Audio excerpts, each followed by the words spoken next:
En Estados Unidos, si alguien te dice que es liberal, probablemente vote a los demócratas. En Argentina, probablemente defienda el libre mercado. En Suecia, probablemente esté en algún punto intermedio. Y en España, la palabra cambia de significado según quien la pronuncie. Es posiblemente la palabra más confusa de todo el vocabulario político. Y eso es un problema, porque el liberalismo no es un adjetivo vago. Es una tradición intelectual con casi 400 años de historia. Una tradición que transformó el mundo. Y que sigue siendo la base, a menudo invisible, de las sociedades en las que la mayoría de nosotros vivimos. Hoy vamos a conocer al liberalismo original. Antes de que la palabra se corrompiera. Antes de que se convirtiera en un insulto o en un elogio vacío. En el episodio anterior definimos el capitalismo como sistema económico. Pero el capitalismo no surgió solo. Necesitaba un marco de ideas que lo sostuviera. Una filosofía que justificara la propiedad privada, que limitara el poder del Estado, que pusiera al individuo en el centro. Esa filosofía es el liberalismo. Y para entenderla, hay que volver al siglo XVII. A una Inglaterra que acababa de cortarle la cabeza a su rey. 1689. Guillermo de Orange acaba de llegar al trono inglés tras la Revolución Gloriosa. El filósofo John Locke, que había vivido en el exilio, publica sus 2 tratados sobre el gobierno civil. Es el acta de nacimiento del liberalismo político. La idea central de Locke es revolucionaria para su época, aunque hoy nos parezca obvia. Los seres humanos nacen con derechos naturales, vida, libertad y propiedad. Estos derechos no los concede el rey. No los otorga el Estado. Existen antes que cualquier gobierno. El gobierno, según Locke, es un contrato. Los ciudadanos aceptan ceder parte de su libertad a cambio de que el gobierno proteja sus derechos. Pero si el gobierno viola esos derechos, el contrato se rompe. Y los ciudadanos tienen derecho a resistir. Esto era dinamita. En una Europa donde los reyes gobernaban por derecho divino. Locke estaba diciendo que el poder legítimo viene de abajo, no de arriba. Que el gobierno existe para servir a los gobernados, no al revés. La influencia de Locke fue inmensa. Los padres fundadores de Estados Unidos lo citaron cuando redactaron la Declaración de Independencia en 1776. La idea de que todos los hombres son creados iguales y dotados de derechos inalienables es, literalmente, Locke traducido al inglés americano. Adam Smith, al que ya conocemos de la parte 11, añadió la dimensión económica al liberalismo. En La riqueza de las naciones, publicada el mismo año que la Declaración de Independencia, Smith argumentó que la libertad económica no solo es un derecho moral. Es también una herramienta de prosperidad. Cuando los individuos son libres de producir, comerciar e invertir sin interferencia excesiva del Estado, el resultado es más riqueza para todos. No porque los individuos sean generosos, sino porque la competencia los obliga a ofrecer mejores productos a mejores precios. Pero Smith no era un fundamentalista del mercado. Ya lo vimos. Defendía la intervención del Estado en educación, en infraestructuras, en defensa. Creía que el gobierno debía proteger a los ciudadanos contra los monopolios y las prácticas abusivas. La libertad económica, para Smith, no era ausencia total de gobierno. Era gobierno limitado y bien dirigido. Aquí nace una tensión que el liberalismo arrastrará durante siglos: cuánto gobierno es demasiado gobierno. Y cuánto poco es demasiado poco. John Stuart Mill llevó el liberalismo un paso más allá. En su ensayo sobre la libertad, publicado en 1859, formuló lo que hoy conocemos como el principio del daño. La sociedad solo tiene derecho a limitar la libertad de un individuo cuando su conducta causa daño a otros. Mientras no dañes a nadie, eres libre de vivir como quieras, pensar lo que quieras y decir lo que quieras. Suena simple. Pero pensad en lo radical que era en la Inglaterra victoriana. Mill estaba defendiendo la libertad de expresión, la libertad religiosa, la libertad de estilo de vida. En una sociedad donde la conformidad era ley no escrita. Mill también empujó el liberalismo en una dirección que incomodaría a muchos liberales posteriores. Argumentó que la libertad formal no vale nada sin las condiciones materiales para ejercerla. Ser libre de elegir no significa mucho si estás muriendo de hambre. Esta idea abrió la puerta a lo que luego se llamaría liberalismo social. La idea de que el Estado tiene el deber de garantizar unas condiciones mínimas para que la libertad sea real, no solo teórica. Mill fue también un pionero en la defensa de los derechos de las mujeres. En 1869 publicó El sometimiento de la mujer, argumentando que la subordinación de las mujeres era un obstáculo para el progreso humano. En un parlamento de hombres, en una sociedad de hombres, fue uno de los primeros en decir lo obvio. A finales del siglo XIX, el liberalismo se bifurcó.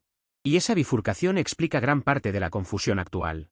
Por un lado, el liberalismo clásico mantuvo la línea original: derechos individuales, gobierno mínimo, mercados libres, desconfianza hacia el Estado.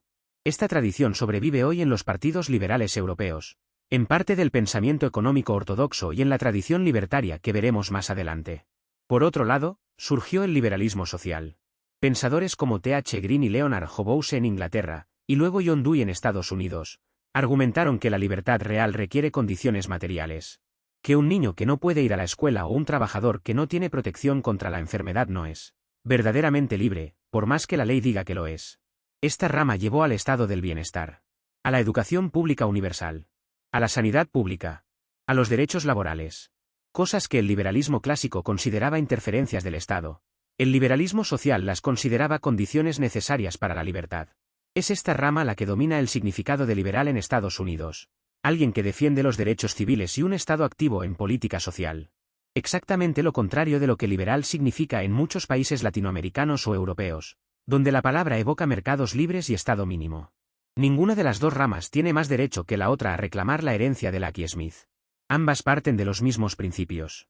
Simplemente discrepan sobre que necesita la libertad para ser real. El liberalismo, en cualquiera de sus variantes, parte de una intuición poderosa, que el individuo importa.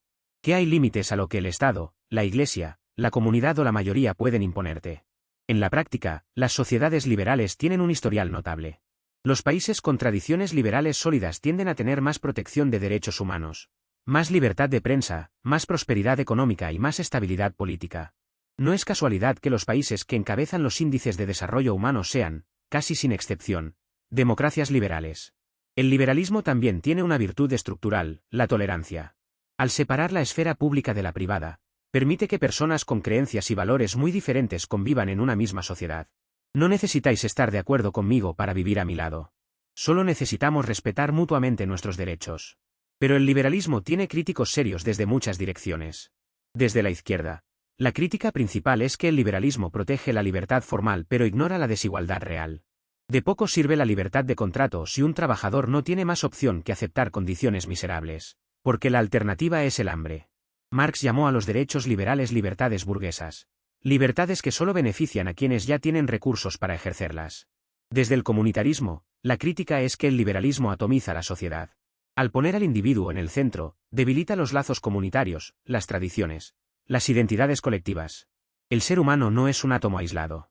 Es un ser social que necesita pertenencia. Desde el pensamiento poscolonial, la crítica es que el liberalismo se presentó como universal pero nació en un contexto muy concreto. La Europa blanca, masculina y propietaria del siglo XVII. Los mismos pensadores que defendían la libertad individual a menudo justificaban la esclavitud o el colonialismo. Locke invirtió en la trata de esclavos. Mee trabajó para la Compañía Británica de las Indias Orientales. La universalidad del liberalismo, dicen estos críticos, siempre fue selectiva. Libertad para unos. Sometimiento para otros. Y desde la derecha tradicionalista, la crítica es que el liberalismo desestabiliza el orden social al erosionar la autoridad, la religión y la jerarquía natural. Que una sociedad de individuos sin vínculos fuertes es una sociedad frágil. Cada una de estas críticas tiene fundamento. Ninguna ha conseguido desplazar al liberalismo como marco dominante, pero todas señalan grietas reales. Para una persona concreta, el liberalismo es la promesa de que nadie puede dictarle cómo vivir. ¿Qué creer? ¿Con quién asociarse? ¿Qué decir? Es una promesa extraordinaria. Y en muchos lugares del mundo, una promesa cumplida. Pero para una persona sin recursos, el liberalismo puede sentirse como una promesa vacía. La libertad de elegir colegio no significa nada si no puedes pagar ninguno. La libertad de empresa no significa nada si no tienes capital para emprender. La libertad de expresión no significa nada si nadie te escucha. La tensión entre libertad formal y libertad real es la gran pregunta sin resolver del liberalismo. Y la respuesta que cada sociedad da a esa pregunta determina qué tipo de liberalismo practica. 3 ideas para llevaros de este episodio. Primera, el liberalismo es una tradición intelectual que pone al individuo en el centro. Nació con Locke y los derechos naturales, creció con Smith y la libertad económica, y maduró con Mee y el principio del daño. Segunda, el liberalismo se bifurcó en 2 grandes ramas. El liberalismo clásico defiende el gobierno mínimo y los mercados libres. El liberalismo social defiende un Estado activo que garantice las condiciones materiales de la libertad. Ambas ramas son legítimas herederas de la tradición liberal. Tercera, el liberalismo ha producido las sociedades más prósperas y libres de la historia. Pero tiene puntos ciegos reales, puede proteger la libertad formal mientras ignora la desigualdad material, puede atomizar comunidades y ha convivido históricamente con exclusiones que contradecían sus propios principios. El liberalismo prometía libertad y prosperidad. Pero a medida que las fábricas se extendían por Europa, un número creciente de personas se hacía una pregunta incómoda: ¿libertad para quién? ¿Prosperidad para quién? La respuesta fue el socialismo. Y tiene muchas más caras de las que pensáis. Eso, la próxima vez.